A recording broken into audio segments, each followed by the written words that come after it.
ہم بہت ساری ایسی چیزیں جو دین سمجھ کے کر رہے ہوتے ہیں وہ دین نہیں ہوتا، اور بہت ساری ایسی چیزیں جن کو ہم لادینی سمجھ کے ترک کر رہے ہوتے ہیں وہ لادینی نہیں ہوتی، وہ عین دین ہوتا ہے۔ تو اس حوالے سے ہمیں علماء کی صحبت میں بیٹھ کر دین کو اس کی اصلی صورت میں اور اصلی شکل میں سمجھنا پڑے گا۔ اللہ کے محبوب علیہ السلام کی خدمت میں 3 طرح کے لوگ آئے حضور کے زواج کے پاس آ کے، انہوں نے حضور کی زندگی کے بارے میں، نمازوں کے بارے میں، روزوں کے بارے، شب خیزیوں کے بارے میں پوچھا۔ تو ازواج مطہرات نے بیان کیا، انہوں نے کہا حضور علیہ السلام کے تصدق سے تو حضور کی امت کے اگلے پچھلے گناہوں کو معاف کر دیا گیا، تو ہم تو اس درجے پہ نہیں پہنچ سکتے۔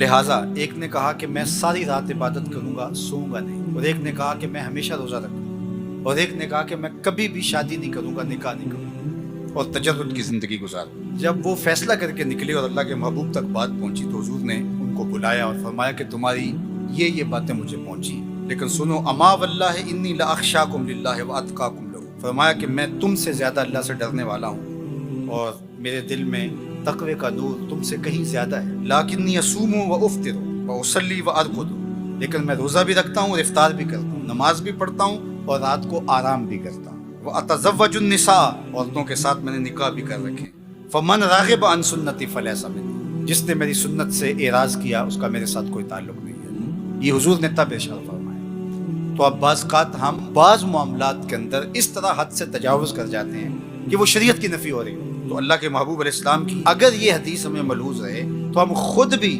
اعتدال کے راستے سے نہیں اتریں گے، اور ایسا شخص جو اعتدال کے راستے سے اترا ہوا ہمارے نزدیک وہ معتبر اللہ کا ولی بھی نہیں ہوگا۔ کتنے ایسے لوگ کہ جن کا فہم دین تو ناقص ہے ہی ہے،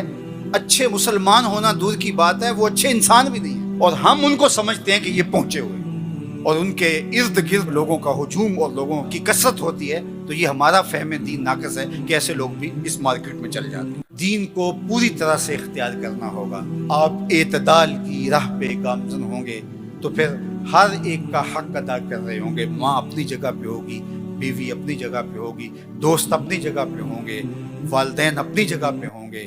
آپ دنیا داری کے معاملات کو بھی نپٹا رہے ہوں گے، لے کے چل رہے ہوں گے، اور دین کے فرائض واجبات اور سنن مستحبات بھی آپ سے نہیں چھوٹ رہے ہوں گے۔ سارا نظام ساتھ چل رہا ہوگا، نہ یہ ہے کہ ایک جہت چلے تو دوسری جہت کو ترک کر دیا جائے۔ اپنی زندگی کو دو رویا لے کر کے چلو گے، حسنات دنیا بھی تمہیں نصیب ہوگی اور حسنات آخرت بھی تمہاری جھولی میں ڈال دی جائیں گے۔ تو دین کامل، اکمل اور مکمل نظام کا نام ہے۔